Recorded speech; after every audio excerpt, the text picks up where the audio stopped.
a very warm welcome to State of Business on our television. I'm Hishain Ali and let's have a look at the headlines first. Government reassures that no change has been done to the interest rates in senior citizens' accounts. Ship-generated waste reception facilities in the country are being inspected from today. News in detail.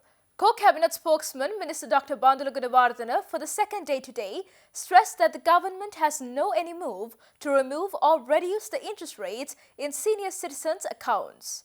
Addressing a specially arranged media briefing, Minister said that some social media as well as mainstream media has erroneously reported that the interest rates given our senior citizens for their fixed deposits and savings were reduced. Speaking to the media, the Government Information Department, Minister Gunawardena said that some of the media reports of today and yesterday have stated that the government had decided to reduce the interest rates of the senior citizen accounts to 8% from the current 15% rate while removing tax relief on their interest income. Minister Gunawardena, however, said that the relief program to provide higher interest rates to senior citizen accounts than the market rates has commenced in 2014 under then President and now Prime Minister Mahinda Rajapaksa. He also added that when banks pay a higher interest for senior citizen accounts than the normal market rates, then the Treasury is bound to refinance the difference in the interest payment to the respective banks. Moreover, he stressed that the tax relief on the interest income for senior citizens was not removed, as reported by some media. He added that the Prime Minister Mahinda Rajapaksa, as the Finance Minister of the current government, gave a tax relief package where all incomes, including interest income and rental income, are free from income tax up to 2.5 million rupees monthly and 3 million rupees annually. Meanwhile, Finance Ministry in a statement said that there haven't been any changes to relief given to the bank accounts of senior citizens. Marine Environment Protection Authority together with Sri Lanka Navy, Sri Lanka Coast Guard, Central Environmental Authority, Sri Lanka Customs, Sri Lanka Ports Authority and the police have initiated inspecting ship-generated waste reception facilities in the country from today. In the meantime, it was noted that the average annual collection of ship-generated waste oil in Sri Lanka accounts for more than 26,000 cubic meters. The Marine Environment Protection Authority has launched this special program under the directives of President Gotabaya Rajapaksa and with the support of Defence Secretary retired Major General Kamal Gunaratne. According to MEPA, there are over 28 licensed ship-generated waste reception service providers in the country and average annual collection of ship-generated waste oil in the country is 26,904 cubic meters, while 7,404 cubic meters of garbage are collected by the listed companies. The Defence Secretary Major General Kamal Gunaratne said although the MEPA doesn't come under Defence Ministry's purview, the President had given a direction to get the Defence Ministry involved to draw an effective mechanism to make this sector a more revenue-making venture. Major General Kamal Gunaratne said President Gotabaya Rajapaksa had given directives to restructure the SGW management process to provide adequate and effective reception facilities for any harmful substance or any other pollutant without polluting marine and environmental zones in the country. According to Major General Gunaratne, the Defence Ministry will facilitate, monitor and support the stakeholders to implement a mechanism to transform SGW reception services to revenue generation ventures.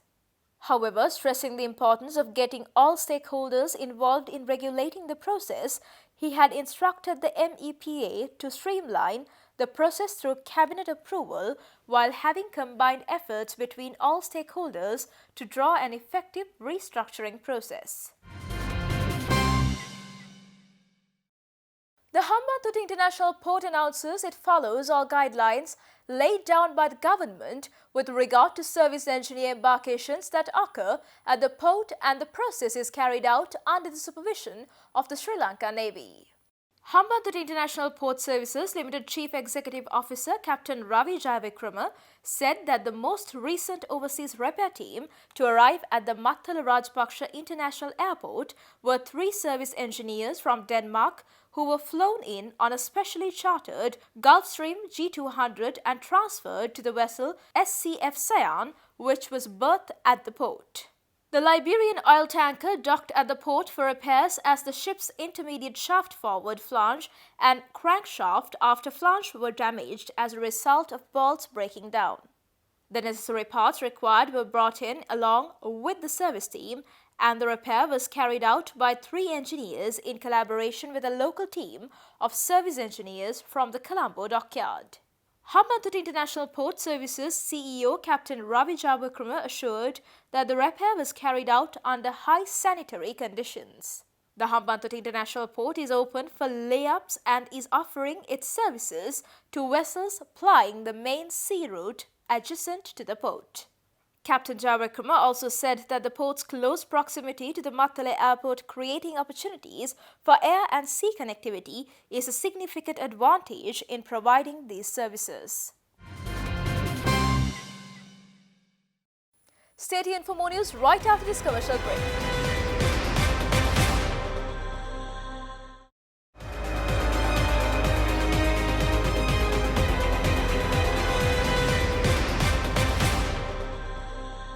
Welcome back after the break.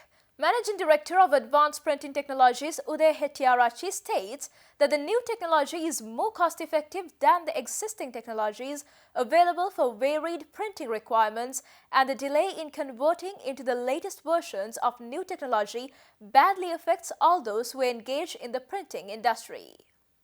Adding value to the printing industry, Advanced Printing Technologies, together with Japanese multinational technology company Konica Minolta, launched their next digital press, the Konica Minolta Accurio Press C83HC, recently. Accordingly, the new Accurio Press C83HC, with its unique high chroma toner covering an extended color gamut, takes print capabilities and print efficiencies to the next level with the ability to reproduce images that are difficult to achieve with standard CMYK toner like bright purples and vibrant greens.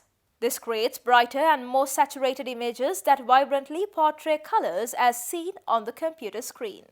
Its ability to reproduce RGB color is invaluable in expanding printing applications such as photo books, hand tags for fashion apparel, nature photography, commercial graphics, and much more. Managing Director of Advanced Printing Technologies Uday Hettiarachchi added that this new technology is more cost-effective than the existing technologies available for photo album printing, which will shorten the ROI period and give more flexibility for color lab owners.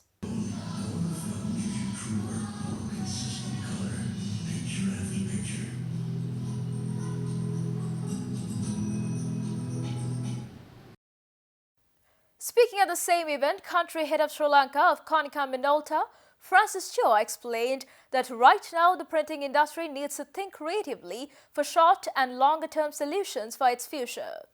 Increased online consumption of news, books and magazines is something else the industry has to tackle by developing new, higher value-added print applications which link to the online resources.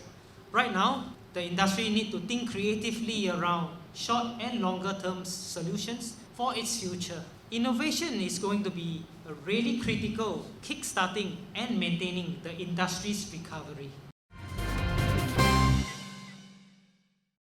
Chief Executive Officer of Lanka Clear, Chana De Silva, stresses that marketers should tap into more digital transactions since the younger generation is highly interested on the online purchases. Chana De Silva made these views speaking at the launch of the mobile phone cash transfer services named Payment Exchange Name and Direct Debit Authorization.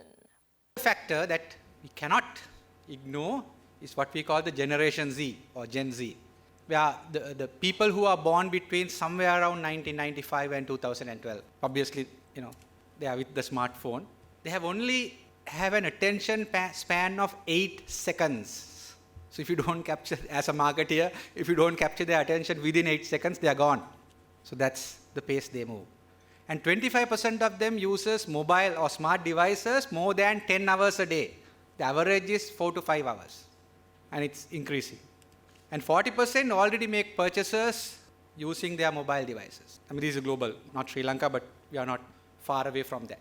And 55% of them made a purchase because the content was shared by an influencer. BTS said this, or some pop group, or somebody out there, it's an influencer. So they are influencer driven, at least 55%, which is a huge portion. And 60% tend to favor free shipping, which means they are doing online purchasing. So this is a staggering statistic because this is the market. Next decade is this as our market, whatever industry you are. So if we ignore that, then we are history. Stay tuned for the stock updates.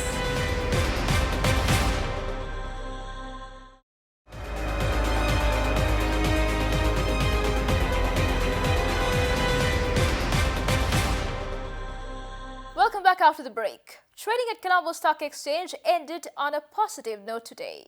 The all share price index gained 5.88 points to close at 5,081.78, and the S&P SL20 gained 24.14 points to close at 2,212.70. The turnover was 1.7 billion rupees and over 42 million shares were traded. Up next are forex rates.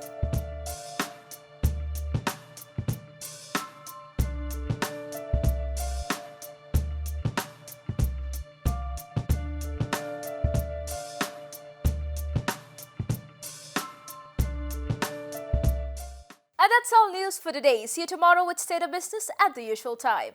Until then, take care and good night.